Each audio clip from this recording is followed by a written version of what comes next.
Capítulo 8, verso número 1. Arjuna perguntou: Ó meu Senhor, ó Pessoa Suprema, o que é o Brahman? O que é o eu? O que são as atividades fruitivas? O que é esta manifestação material? E o que são os semideuses? Por favor, explique-me isto. Verso número 2. Quem é o Senhor do sacrifício? E como é que ele vive no corpo? Ó Madhusudana, e como podem aqueles ocupados em serviço devocional conhecer você na hora da morte? Mais uma vez, Devananda, não precisamos. Tudo bem, eu vou repetir eles aqui, vou fazer o verso no sânscrito, tá? Muito obrigado, Andréia. Você falou Adriana. Tudo bem. Tudo bem. Só para contextualizar aqui, tá? Então, muito obrigado, Adriana. Muito, Andréia. E eu agora para repetir, Adriana. Então, muito obrigado, Andréia. Obrigado, Renata, né, por nos conduzir aí no caminho dos mantras, e os Gotas Védicas, Andréia. Então, vamos lá. Alcançando o Supremo Bhagavad Gita, agora são 7 horas e 18 minutos, já estamos um pouquinho adiantados no tempo, né? Então, vai até às 7h30 hoje, tá, pessoal? A gente vai regularizar isso daí, tá bom? Para a gente conseguir trazer de volta na pauta o horário, tá? Mas hoje vai chegar até às 7h30, então, aqueles que precisarem sair por algum motivo, tá bom? Fiquem à vontade. Mas aqueles que, tiverem karma favorável para ouvir os conhecimentos, permaneça na sala, porque isso fortalece a sua determinação de prosseguir, dando os passos necessários para que você faça dessa vida o sucesso necessário para não ter que retornar a esse renascimento humano que é desfavorável. Tá? Arjuna Uvacha, Bhagavad Gita 8.1. Arjuna Uvacha, Kinka Brahmakin Ajatman, Kim Kama Purushottama Adibhutan, Cha Kim Proktan, Adidaivam Kinu Chate, Ajanaha Kratan Kotra, Tehasmin Madhusudana Prayana Kali Chakatam, Neyo Asi Nichat Madhir. Muito bem. Então, a tradução desses versos, né? O verso 1. O Arjuna perguntou: ó meu Senhor, ó pessoa suprema. Então, imagina que você está diante da pessoa suprema, hipoteticamente. E você pode fazer perguntas a essa pessoa. Né? Então, essa é uma situação em que a pessoa suprema, pessoalmente, está disponível, manifesta dentro da humanidade, em que um exemplar da humanidade foi selecionado para essa função, que é a função de representar o restante da humanidade. Então, Arjuna, ele é o nosso embaixador aqui, tá? Então, ele está falando no nosso nome, representando a todos nós. Então, ele está mencionando aí exatamente esse contexto. Ó pessoa suprema, o que é o Brahman? O que é o Brahman? Quando você fecha os olhos, né, e você pensa Deus, normalmente, genericamente falando, isso não é uma decisão individual, é intrínseco, é uma estatística, é genérico, você vai visualizar a luz. Isso é natural. Essa luz que você visualiza chama-se Brahman. Tá? E essa luz, ela é a composição de muitos pequenos sóis aglomerados, que são, na verdade, atmas, ou expansões alma. Ok? As almas, assim como, por exemplo, se você pega um objeto, vamos pegar esse objeto aqui. Tá? Esse objeto, ele aparece para vocês de forma homogênea. Todavia, se nós colocarmos um microscópio eletrônico aqui, nós vamos ver que isso daqui é uma combinação de algumas centenas de milhões de átomos, talvez trilhões, umas centenas de trilhões de átomos combinados. Então, a combinação de muitas centenas de trilhões de átomos vão dar a aparência de homogeneidade, mas na verdade é absolutamente fragmentado. Inclusive, a distância entre um átomo, porque os átomos eles não se tocam entre si, a distância entre o átomo e o outro, existe uma distânciazinha. É igual ao sistema neurológico. Os neurônios eles não se tocam absolutamente, eles ficam a uma certa distânciazinha. E eles trocam elementos químicos chamados sinapses. Os átomos trocam eletromagnetismo entre si, mas eles não se tocam absolutamente. Nenhum átomo se toca no outro. Eles se aproximam, mas não se tocam. Assim como os planetas no sistema solar. Eles não se tocam uns nos outros. Eles se aproximam, mas não se tocam. Então, assim, só para ter uma ideia, uma metafórica, uma ideia analógica aqui, se a gente pegar a distância entre um átomo e outro, proporcionalmente, para a gente ter uma ideia assim aproximada, seria o equivalente da distância entre a Terra e a Lua. Tá? É uma metáfora, tá bom? Não é um dado de precisão. Mas só para vocês saberem que as distâncias são colossais entre os átomos. Tá? Só que, para nós, apesar de haver uma distância enorme entre os átomos, para nós, na terceira dimensão, o nosso processador faz a leitura em câmera lenta numa dimensão, que é a tridimensão, o que torna visual uma forma homogênea, mas é uma questão de tecnologia, tá? De como é que o processador funciona, que é o cérebro.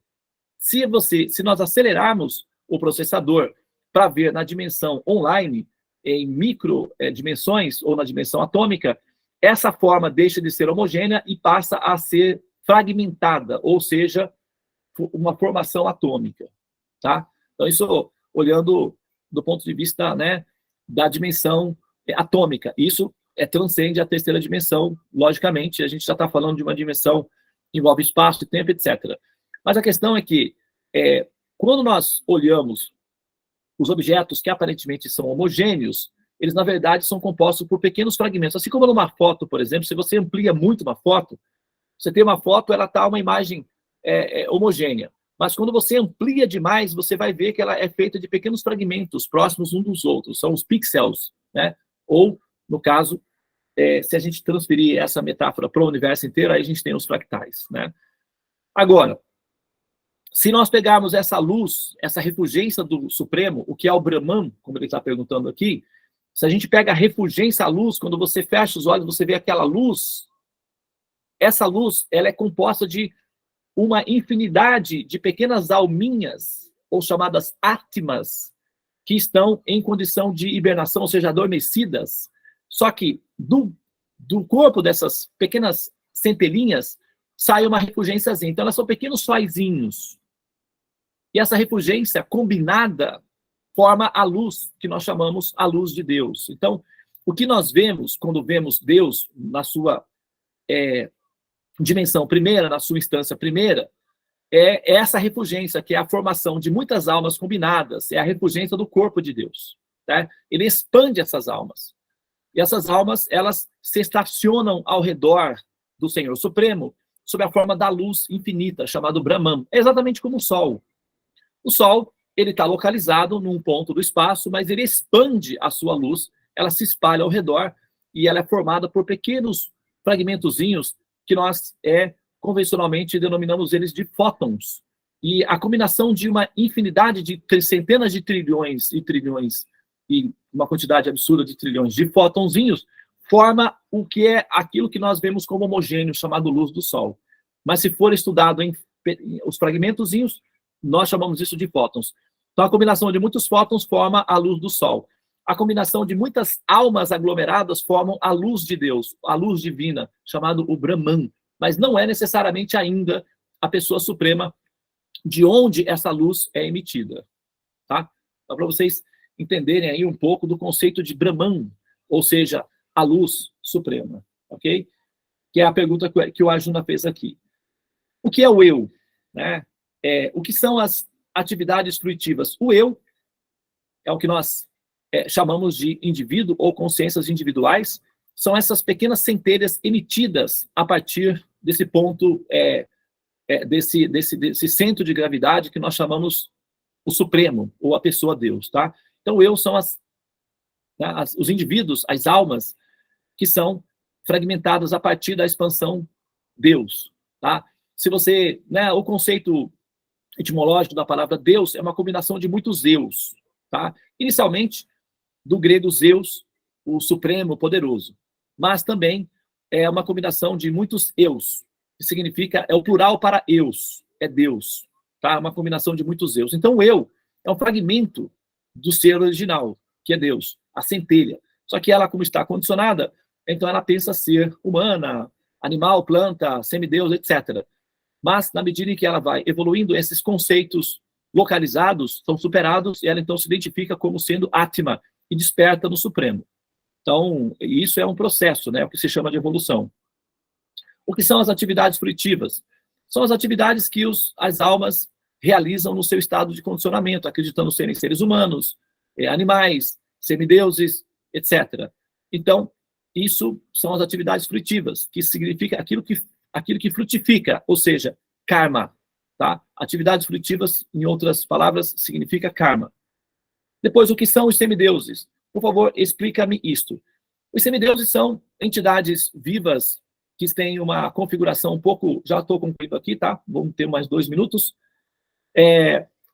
O que se chama de semideuses, se você tem uma mente mais científica, se você quer uma nomenclatura mais racional para a ideia de semideus, você pode procurar e pesquisar um conceito chamado escala de Kardashev, que explica as diferentes possibilidades de civilizações dentro do universo, tá?